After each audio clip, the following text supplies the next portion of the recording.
Hi everyone. um, let's see. Happy New Year. Okay, so you guys will be joining me on my Black Girl Diaries. So I guess today's topic will of course have to be the start of the New Year's resolution. Mine was simply to be less scared, I guess. A lot of the time I self-sabotage, meaning even though I know I'm really good at something, I won't do it because I don't want to outshine someone, or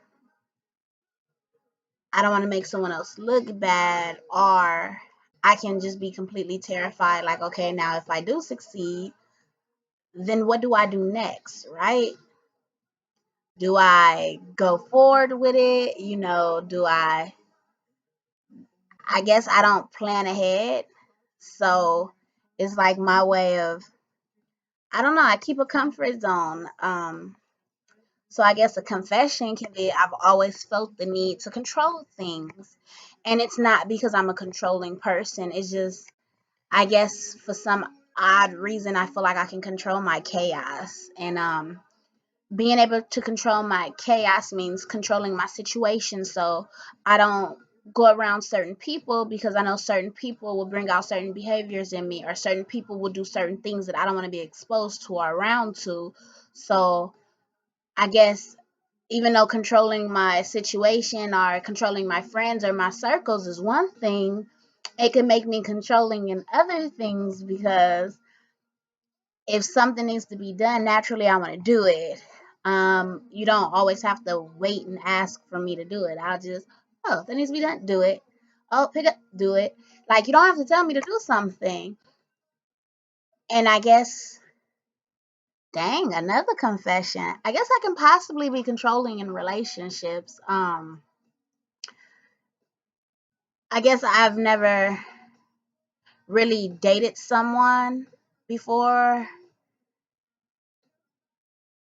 and like I don't know how to explain this, but like when it comes to dating, like I'm hesitant on a title. Not necessarily saying I want to be in a relationship, but I'm curious on a title so I can know where we stand, so that I can know how much of my time to give you, or I can know how far I can go with you, or so that I can put you in a category like, okay, well, he's not really even looking for a relationship. So in my mind, I've already removed you from boyfriend potential because all you keep saying is you don't want to be in a relationship. So in my mind, even if 6 months you start working towards a relationship, I already put you in a corner. Like that's how controlling I could be. Um, and then if you do say you want to be in a relationship, then I'll kind of put you in another category, like oh, potential boyfriend. And then I guess I would work towards that. And then I guess in the controllingness, my high expectations would be expecting you to work towards it because I'm like, okay, if you wanted the label, you'll work for it, right? so yeah, I know it sounds weird, right? Don't mind me. But yes. So I've already said my New Year's resolution was to not be so scared. So I guess this year I want to take chances. This year I don't want to plan 1,000 steps ahead of myself. I don't mind taking baby steps. I don't mind exploring with a person or with people or in business. I'm trying to learn that I may not ever be able to control everything around me. Like I said, like I'm the weird person. Y'all talking about y'all want to go skinny dipping. Don't let it be cold at night. You wanna know why? Because I'm sitting here like, we ain't got no towel. It's cold outside. Then y'all got to get in the car. And I'm over here like, well, I don't want to go swimming. They be like, yeah, let's go swimming. I don't want to go swimming. Why want to go swimming? I don't even have a towel. I'm going to be angry when I get out the pool. Like, who goes skinny dipping at like 10 o'clock at night? No, I'm serious though. You don't go skinny dipping at 10 o'clock at night. It's cold. We don't have towels. What about our clothes? So I'm the person that would be so not fun. Um, but it's because all I'm thinking is when we get out of the pool, I'm gonna be cold. Are y'all gonna be cold? We gonna get in a wet car. If it's my car, I guess nobody's getting in my car. And then if I have a towel and y'all don't, I guess I'm a little prepared. But I'm telling you, I ain't no fun when it comes to doing stupid stuff. Don't do anything stupid around me because I done already seen us in jail.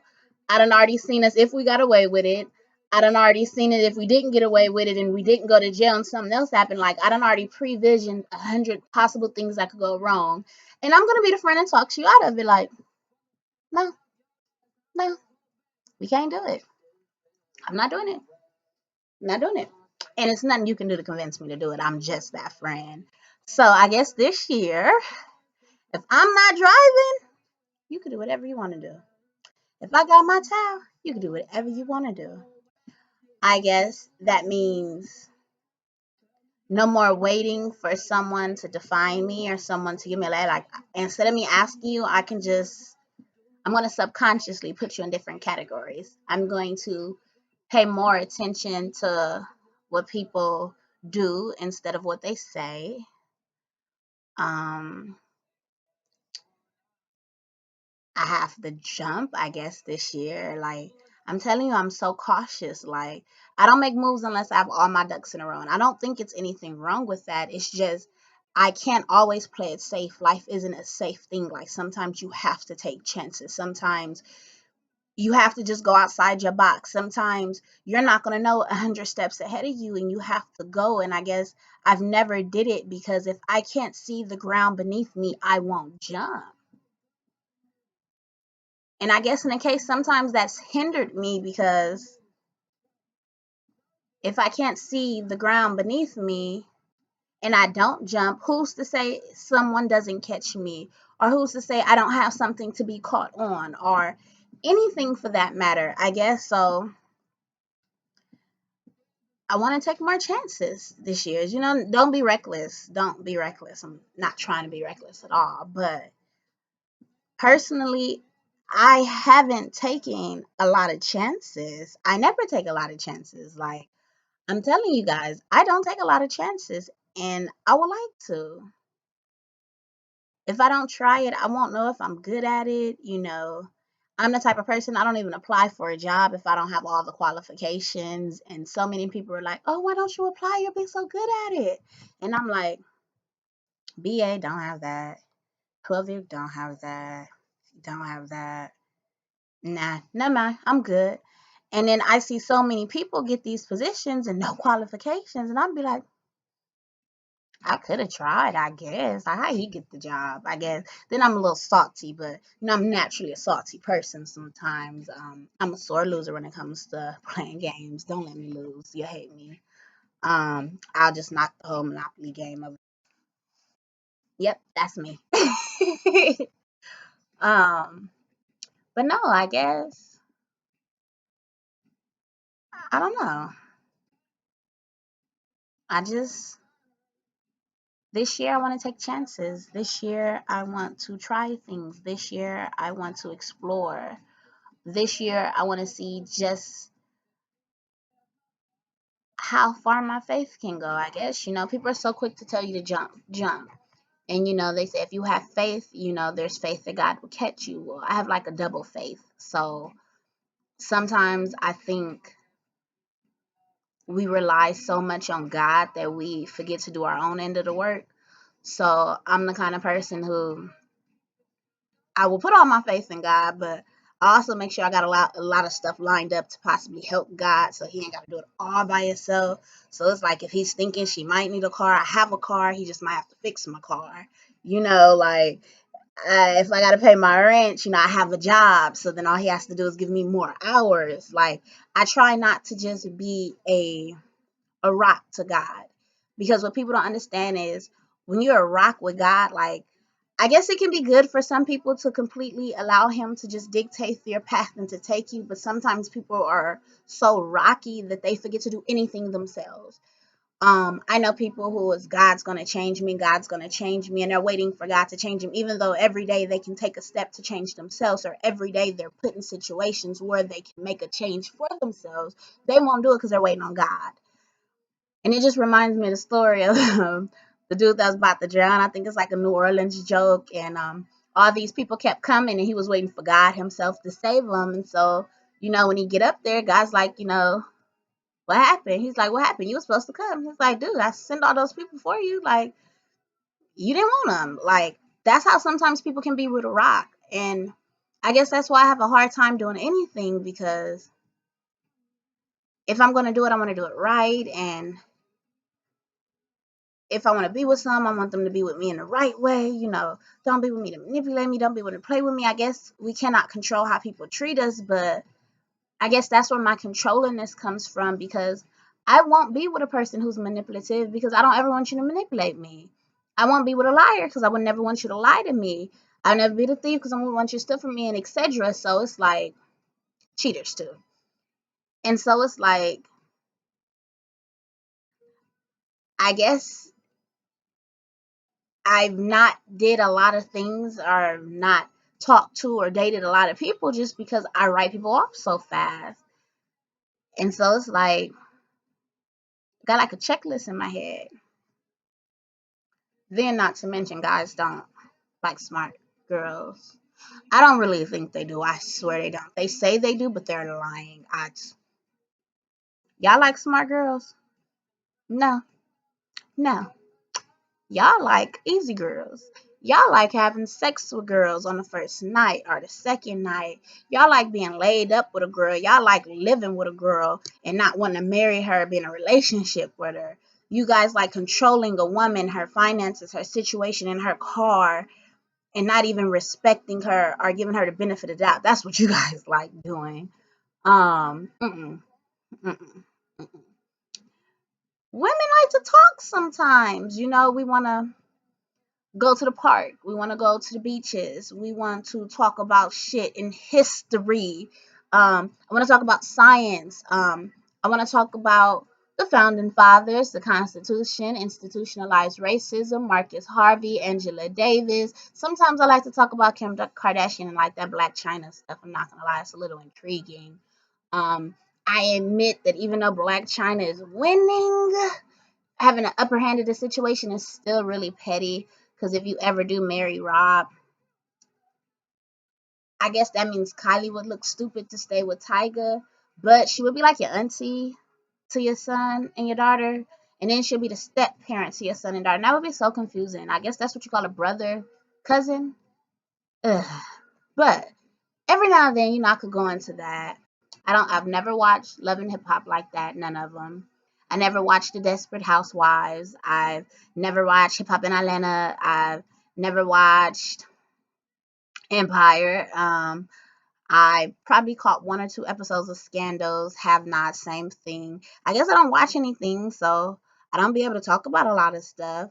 But I read a lot, and so I like to know how people think about the universe, and I like to think about how people think of, about gay marriage, or gay rights, or you know, where's America on the child infant mortality list, or how much houses cost, or the price of cars and stuff. I don't know. I don't talk about the news and stuff. I'm weird, you guys. I just want somebody to talk about real stuff that matters, like not the news. Well, take that back. The news, but not celebrity news. Not just the news that they put on the front screen. Like, I want somebody like talking about stuff they don't talk about, like all the trials and stuff that have been acquitted and dismissed. I like to see how people talk about that. I like to see what kind of jobs people want. Like, I don't surround myself with a whole bunch of strippers or prostitutes and drug dealers, and it's not because I don't want to. It's just, it's nothing that you're doing with your money that's benefiting the community. Like, you can't write policies as a stripper. You can't write policies as a drug dealer. You cannot write policies as, a prostitute, or, a pimp. So it's pointless. Like, what am I talking to you for? Like, you might have a lot of information, but unless you're going to change your field and apply for a politician job or a cop or a doctor in which you can be a difference, I guess I find no reason to even bother.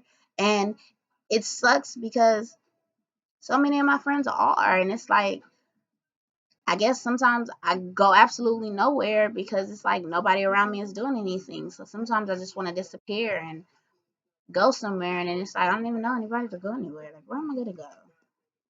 Oh, hi. Name's Allison. I'm your neighbor. What's your name?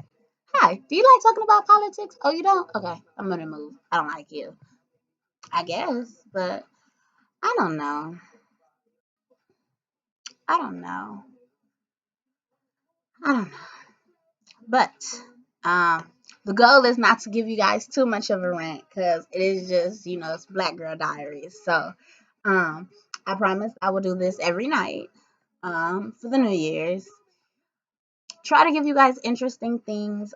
Even when I just talk about random stuff, I just want to be able to share what's on my mind. Like right now, I'm having a problem with my son's school. I don't send him to school because when he was in school, he was like the only Black kid in his first classroom in kindergarten, which is really weird because this is like a high poverty, high minority. It's a lot of Black people and Hispanic people. So I guess it's not that bad. Maybe I'm just He's 5. He was 5 and 6. So maybe it's just only Black 5-year-old in his classroom, whatever the reason were. He was picked on so much. And I noticed that as I looked over his curriculum and stuff, he didn't have any Black people in it. So when he's coming home and he's wishing he was Mexican, or his friends is like, oh, you're like, you're not all that because you're not Mexican, and your sister look like she's Puerto Rican and she stays stoler, and oh, you're Black and your skin's dark and you're dirty. I have to correct that with my son. I have to send him back to school, like powered up every morning to be Black in a Hispanic classroom, or to be Black in a white classroom with a white teacher, or whatever the case may be. But it's just like I have to plug my son up with power to send him out, and he's 5. So I cut his hair. They stopped teasing him. I pretty much told him, you don't have to be a follower to people, because he started to cut up in kindergarten following the kids, like the kids that eventually did want to be his friend. They were outcasted too, and they wanted to do stuff like throw the books at the teacher, crawl under the table, not take nap in nap time. I had to talk him out of that real quick. First off, the way your mama set up, you gonna get your butt whooped. Second, I'm gonna whoop their butt too, and then I'm gonna have to whoop their mama butt. I don't want to do all that. I don't. So I always tell my son, you got a crazy mama. You can't do that. You can't crawl up under the table and disrespectful, because then you disrespect me and you make me look bad. And then I want to tell him, when you're at that school, you're a reflection of me. And when I'm at home, everything that I do at home, I'm a reflection of you. So that could be why I'm not a stripper and a prostitute. Because if I didn't have kids, God, I'd be up on that pole. Okay, I'm just playing. I probably would. But I have kids. And reality is I can't take them back. I got 3. I got 3 kids. Yes, 3. Can't take them back. So on that note, ain't no popping it on a pole. Gotta retire eventually. So I am a reflection of him and he's a reflection of me. And so I try to explain that to him, to try to get him to understand that if he doesn't like something, tell me. You don't like what your teacher is teaching? Tell me. I'm going to fight for you. You can't fight for yourself, because the way the world is set up, you're going to get a record for something that I can take care of, baby. Just let me take care of it. And I told him, are the kids picking on you? Whew, fix that. I go cuss out all the kids. I don't mind. Like, hey, don't do that. That's not nice. I get the kid giving me this. Come here. What color is your skin? All right, you Black. If you did that and you weren't inside the school, you probably go to jail. They get to looking at me like, yeah, I said it. If you did that outside the school, you will go to jail. And if you keep doing that, you're going to be in someone's prison. You're going to probably be putting together computers or cars or dressers and stuff for some guy for $5 a day. And he's going to turn around and sell it to me or someone else at like Anna's Furniture for like $900. And you had some inmates do it for like $7. And it's so sad because the inmates have nothing else to do. So you can't tell them to petition it or to strike it, because then they'll just be sitting in jail doing nothing, I guess. That's boring, but before I ramble off, I don't mind checking kids like that. I don't mind talking to kids. If they're real bad, I'm just snitch. I've always been a snitch. I'm a snitch. Gavin, go tell the teacher. And I tell Gavin, be a snitch. You want to know why? Because if you tell your teacher and your teacher don't do nothing about it, the next time you do something, I get to step in because he told you. Oh, well, we don't encourage snitching. Oh, these kids are 5. What do you mean you don't encourage snitching? Like, it's what they're supposed to do. Handle it themselves. They don't like snitching. My son a snitch. I'm a snitch. My daughter gonna be a snitch. If you hang in my circle, we snitching. And if you feel like you want to give us stitches, you could try, because I can guarantee you can't whoop nobody in my circle. And we will give you snitches after we snitch on you. So, anywho, we snitch. Oh well, get over it. I'm not going to jail for you or nobody else. I'm not playing lawyer to you or nobody else. And my son ain't playing lawyer to nobody else. He ain't gotta have no friends. If he gotta lie to have friends, you don't need to be his friend. Because I always tell them, don't do anything that you're afraid of or ashamed of. Bam, that's kindergarten. First grade, the boy is amazing. He doesn't follow kids. He doesn't do anything. But because mommy's so bright, I've been teaching him stuff about Black history to make him, he loves being Black now. I let him meet Black politicians. I took him to an all Black doctor just so he can see a Black man, in his white clothes, his coat. I've taken him to like the African. That thing sucks on the Merck part. First off, I live in California, you guys. Yes, Los Angeles, California. And that African history or African American museum that they got over there at Exposition, that is whack. It's boo boo. That is white Americans' African version of our history. That shit is whack. No, don't do it. Mm-mm. But I took him there because it's a start. And too many African American places here. So I took him there. That's fine. He liked it. I noticed I don't have to recharge him every day anymore.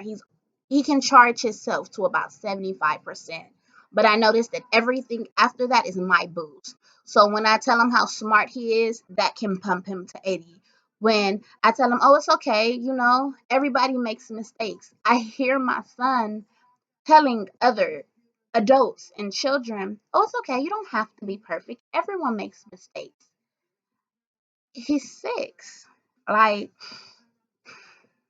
I did a good job. I did a good job parenting. I'm telling you, I did a good job parenting. All right. Okay. So, but he's telling you don't have to be perfect. I hear him telling people to try again.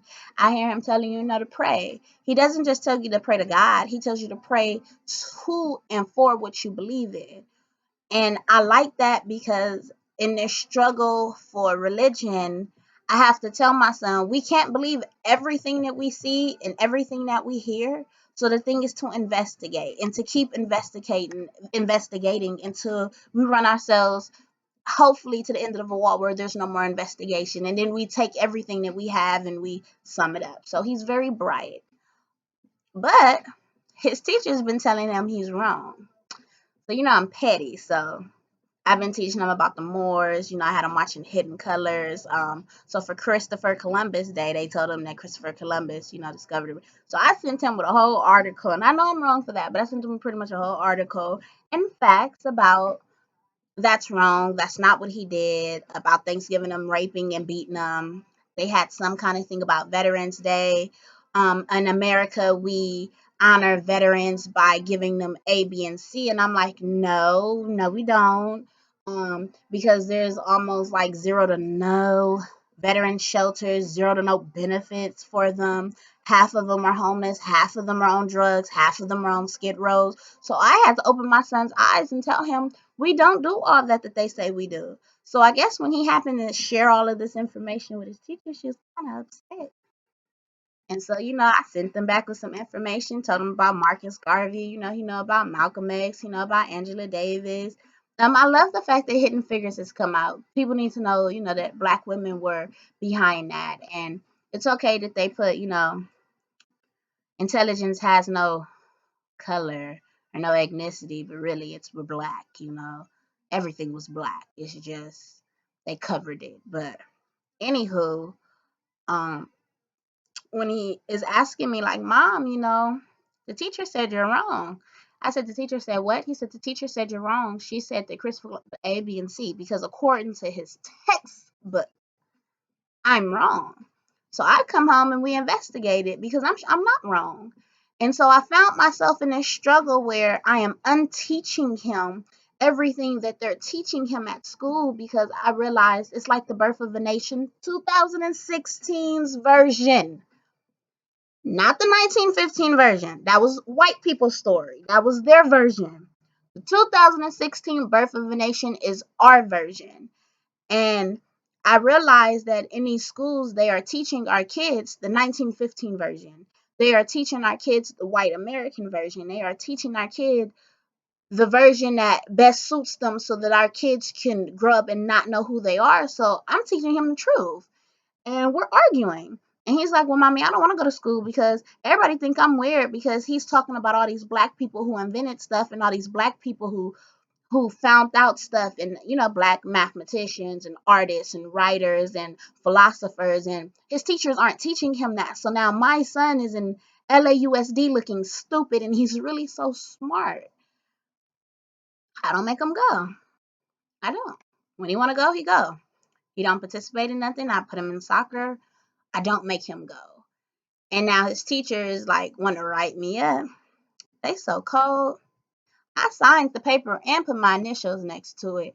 They still tried to go and check some stuff. I'm so happy they didn't try and forge my initial, but you cannot add to a document after it has already been legally signed. So now I'm just sitting here like, y'all done messed up the whole little everything that y'all tried to plan with me because y'all tried to be sneaky and make me sign up to some stuff that I didn't even sign up for. So now I got to figure out how the hell I'm going to sue them.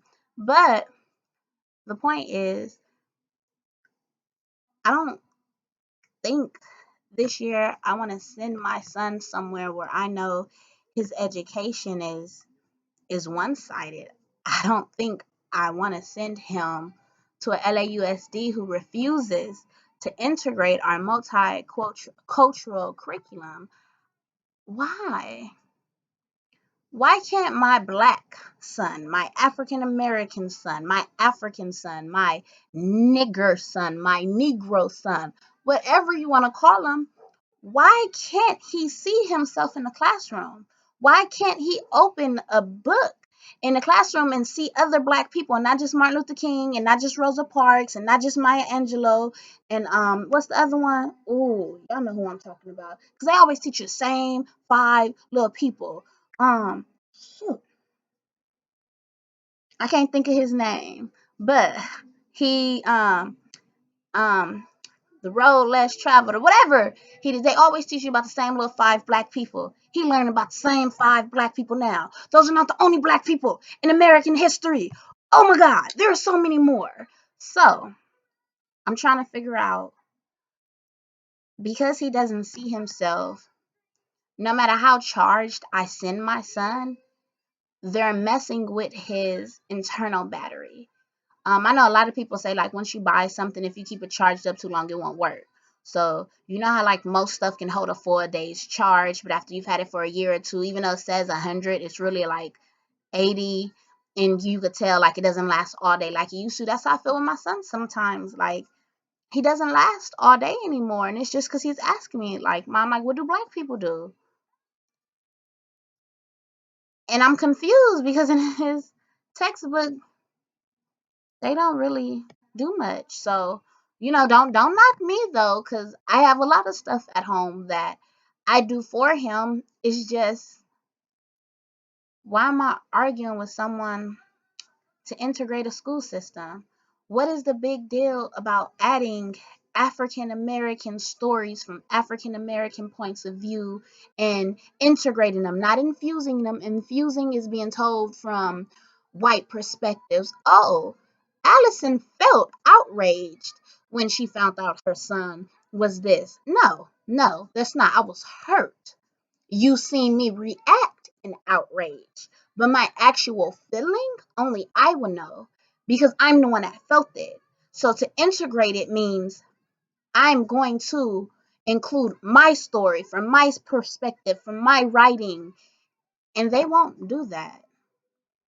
So I guess I don't know. That is today's rant. Again, like I said, I try to keep it to 30 minutes. It is my Black Girl Diary. Um, Hopefully I can do this every day, maybe 2, 3 times a day, but it is my Black Girl Diary. And before I go out, a book that we must read, babe. Okay. I'm so petty because I did that. Okay. A nice book to read.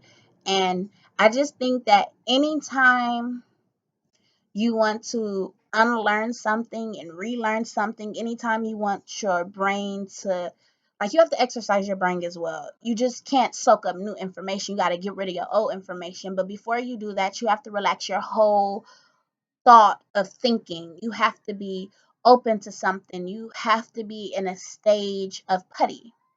And the reason why I say a stage of putty is because you somehow have to soften everything about you so that you are susceptible and you can grasp things. You can see it from all angles before you decide your angle. And because of that, the first book that I encourage you guys to read today is The Traveler's Gift. The Traveler's Gift.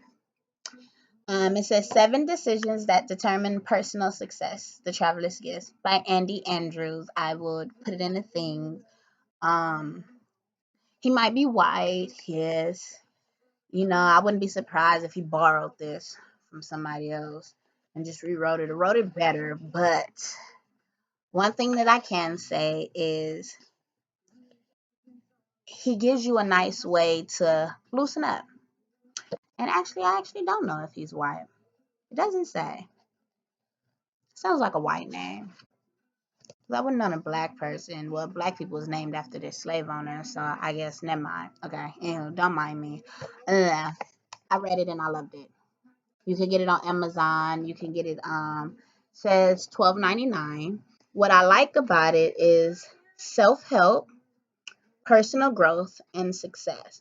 And the reason why I say self help is because without giving you guys a kill, sorry.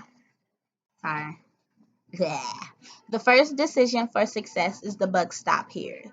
It says, for this moment forward, I would accept responsibility for my past. I understand that the beginning of wisdom is to accept the responsibility for my own problems, and that by accepting responsibility for my past, I free myself to move into a bigger, brighter future of my own choosing. Remember, nothing is going to happen overnight, it's going to take time. So why I encourage this book, I also encourage writing everything down. Write the things that you're afraid of. Write the things that hold you back. Um, write the things that people have done to hurt you, to see what of those things have been holding on to you. But then I encourage you to go farther and writing down all the things that people have done to hurt you, or writing down all the things that you hurt you back. Right next to them, reactions. So because of this, maybe you started to react a certain way, or maybe because of this, you became a certain person, or maybe it triggered something, because it is important to know where certain habits come from. It is important to know why you do things the way you do, because everybody thinks, oh, I don't know, I just do it. I had the hardest problem with my ex because I always asked him why. He'd be like, I don't know. Yes, you do. You know why you did it. And he'd be like, why you keep asking me? Because you did it for a reason. Because if you're telling me you don't know why you're doing it, I'm assuming that you're retarded and you're a follower. And yeah, it pissed him off. I guess I could have said that a lot nicer, but you know why you did something. So, after 100 years of arguing, he's like, well, I did it because I was mad. That's why you did it. So now you're not a bad person, and now you're not an asshole. You were a hurt person. You were hurt, and because you were hurt, you acted out of that. And then I asked him if he could take it back. Would he take it back? The reason why I asked him that is because this is when you this is when you can decide a person's character, because there are people who do stuff and they will take it back. Like, I know people who have hurt people, and trust me, they take it back. And then there are people who do stuff and they wouldn't take it back. Like, yeah, I do it again, I do it again. They have no remorse. Their character is flawed, just fucked up, just bleh. Run from them. Because if they have the power to hurt you again, they will, because they show no remorse, no sympathy to do that. And I ask that because I like to know, like I said, controlling. I need to know which category to put you in. I need to know when you did that. Now that we know you did it because you were mad, not because you was trying to be a show off, not because somebody told you to do it, not because you was following your daddy or your friends, but we've investigated you did it because you were mad. Would you take it back?